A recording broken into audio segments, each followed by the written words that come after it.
ini kan Bapak sekarang terpilih sebagai pejabat bupati Pak ya. Tindakan apa Pak yang akan dilakukan dengan organ ini khususnya Pak?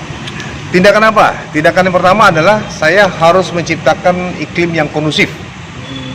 Kemudian yang kedua, saya akan berusaha mengajak semua masyarakat, semua ASN untuk menunjukkan bahwa OI ini adalah daerah yang sangat aman, daerah yang zero konflik. Artinya seperti itu. Karena kita tahu bahwa suasana pilkada ini pasti akan terjadi gesekan-gesekan. Tapi saya yakin masyarakat OI, Ogan Ilir ini adalah masyarakat yang cinta damai. Kemudian saya ditugaskan untuk menciptakan kedamaian itu, menciptakan keamanan itu. Itu berkaitan dengan pilkada. Dan yang paling penting lagi, walaupun cuma 71 hari, di samping saya harus menciptakan iklim yang kondusif. Pertama ASN mengajak supaya netral, dan yang lainnya. Yang paling penting saya mencoba untuk meneruskan rencana-rencana pembangunan yang sudah direncanakan sebelumnya untuk menjadikan Ogan Ilir ini menjadi maju dan berkembang menjadi lebih baik.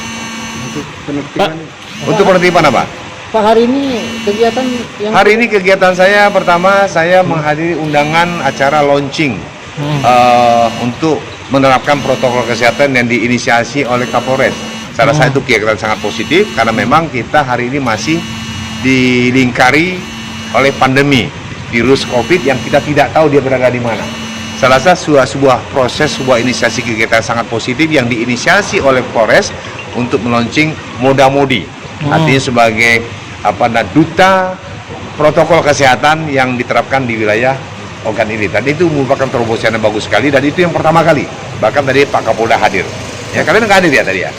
Kita Pak ada kewenangan Pak sebagai PJ, misalnya ada katakanlah ini kan pilkada tadi Pak ya, menindak katakanlah. Oh, nggak boleh? Nggak boleh ya? Saya tidak boleh memindahkan, tidak boleh memutasi, tidak boleh menghukum gitu kan. Ya kecuali kalau memang ada pelanggaran yang memang melanggar hukum, ada pelanggaran yang memang melanggar aturan ASN, melanggar aturan yang memang tidak layak untuk dilakukan sebagai ASN misalnya.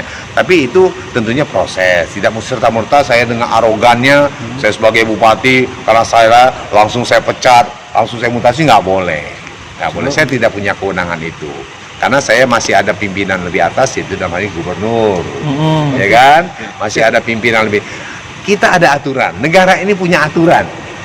Negara ini bukan hukum rimba yang berlaku.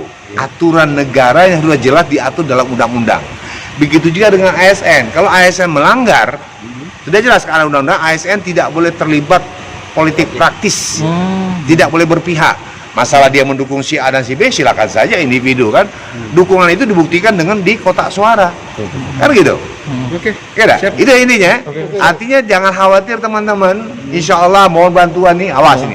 Media ini adalah bagian dari pentahelik. Pentahelik itu 5 penta. Dalam membangun negara, membangun destinasi, membangun daerah, pentahelik. Pertama adalah pemerintah. Kedua akademisi. Ketiga adalah pelaku-pelaku usaha, apapun usahanya itu. Kemudian komunitas, NGO, LSM yang sifatnya positif, ikut membantu. Dan terakhir media, teman-teman nih bagian dari pentahelik. Siap. Kalau kalian memberikan pemberitaan-pemberitaan yang negatif, maka image daerah ini akan menjadi negatif.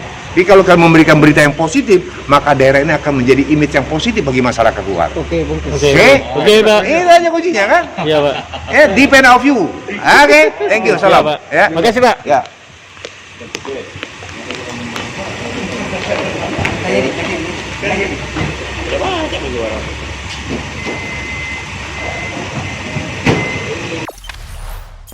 Jangan lupa subscribe, share, komen, dan like ya.